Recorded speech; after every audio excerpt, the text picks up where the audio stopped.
Maximum শুরু করে number. এই শুরু করার ব্যাপারটা আমরা যখন মারা গেলেন মানে ইয়ে মানে সুপ্রিয়া দেবী মারা গেলেন তখন দেখলাম কিছু কাগজ যুগের শেষ নায়িকা চলে গেল। অনেকে এটা নিন্দা করেছেন সেটা কি উত্তম যুগের শেষ নায়িকা চলে গেল মানে শর্মিলা ঠাকুর আছেন, সাবিত্রী চ্যাটার্জি আছেন, মাধবী মুখোপাধ্যায় আছেন, উত্তম যুগটা তো রয়ে গেছে এখন এনাদের মধ্যে রয়ে গেছে। এ নিয়ে অনেক সমালোচনাও হয়েছে বিভিন্ন জায়গায়। তো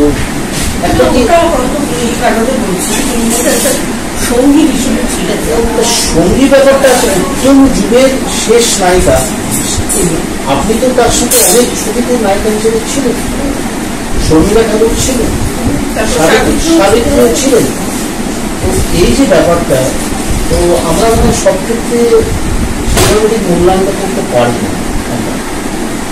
এবং উত্তমবাবুর ক্ষেত্রে যখনই আলোচনা হয় দেখা যায় উত্তম সুশিক্ষিত ব্যাপারটা চলে আসে। নিঃসন্দেহে একটা অসাধারণ যুগী, কিন্তু তাদের চেয়েও কিন্তু যে আপনার সম্মিলিতভাবে কিন্তু অনেক উত্তম সময়ের সাথে কাজ করেছে, সম্মিলিতভাবে অনেক বেশি সংখ্যক ছবি ডিরেকশনও কাজ করেছে। আপনিও তাকে ছবি ডিরেকশন দিয়েছেন, তো তারপরে কেন আর এগুলো নেই ব্যাপারটা? ডিরেকশন দিতে গেলে ছবি করতে গেলে টাকা লাগে, টাকা তো অন্য কাউকে করলেও সেখানে ইনভেস্ট করতে হচ্ছে। কিন্তু আপনার যে এত এক্সপিরিয়েন্স সেইটা কিন্তু কাজে ইউটিলাইজ করতে পারে, সেটা টাকাটা পেয়ে দেবে। আর ওই জিনিসগুলো করতে পারি না ভাই, যাতে আমাকে টাকা দেবে, এটা বলতে কোথায় যেন না সম্মান করতে না। তো অবশ্যই আপনাকে বলা কাজে সেটা সম্ভব না যে আমাকে কাজ দিন বা আমাকে এটা করে দিন, এটা তো কারণ আপনি যে জায়গায় যে উচ্চতায় রয়েছেন এটা সম্ভব না। ওয়েস্ট বেঙ্গল গভর্নমেন্ট ছিল, যেমন সুপ্রিত বাবু তো উনি সহযোগিতা করেছেন ওয়েস্ট বেঙ্গল গভর্নমেন্ট, করে না এখনো করে না।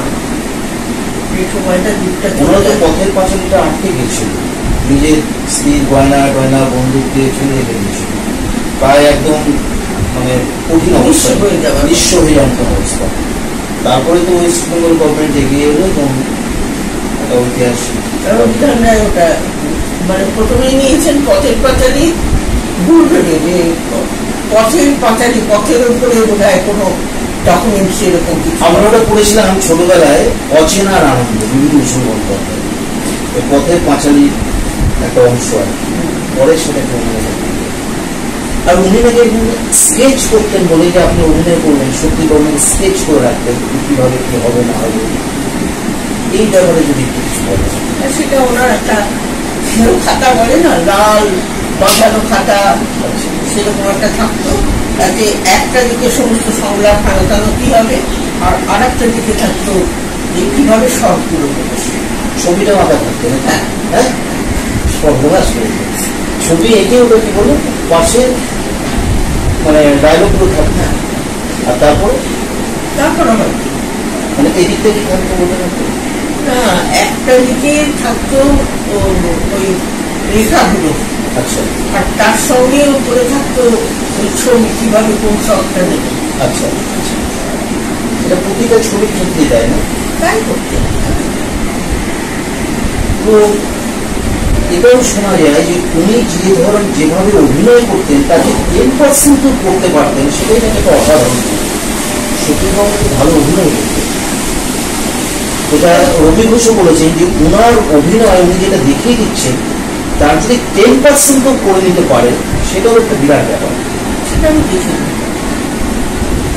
উনি করে দেখাতেন বলেই বলি না, যদি হয়তো কোনো আর্টিস্ট ফেল করতে পারছেন না করতে, আচ্ছা তখনও নেই, কখনো। আর বাচ্চাদের তো ছেড়ে দিতেন, এই যে অপু দুর্গা যখন হয়েছিল ছেড়ে দিতেন নাকি, অপু দুর্গা ওই সময় দেখেন ওটা তো ওর মধ্যেই আপনি ছিলেন, তখন জানতেন না ওটা না। আচ্ছা আচ্ছা, আর এই মহানগরের কোনো ঘটনা আপনার মনে আছে, বিশেষ মহানগর ছবি? ছবি করেছি, কাজ করেছি, এটাই জানি। বিশেষ কোনো ঘটনা? বিশেষ কোনো ঘটনা কোনো ঘটনা কি ঘটে, সব জিনিসটা এত সুন্দরভাবে সাজানো যে নতুন কিছু ঘটনা ঘটবে না। তখন তো বসে থাকতেন। আমি ওনার ইন্দ্রপুর স্টুডিওতে শুটিং স্পটে ছিলাম, শাখা প্রশাখা হচ্ছিল, ইন্দ্রপুর স্টুডিওতে সেট ছিল, উনি বসে থাকতেন, বাকি সমস্ত টেকনিশিয়ান ঠিক করার পর উনি আসতেন, স্টার্ট কাট কীভাবে কী হবে কি না সেটাও বলতেন। উনি চুপচাপ থাকতেন, বাকি সব রেডি করতেন, লাইট ফাইট ঠিক করে বলতে সব রেডি, তখন উনি আসতেন।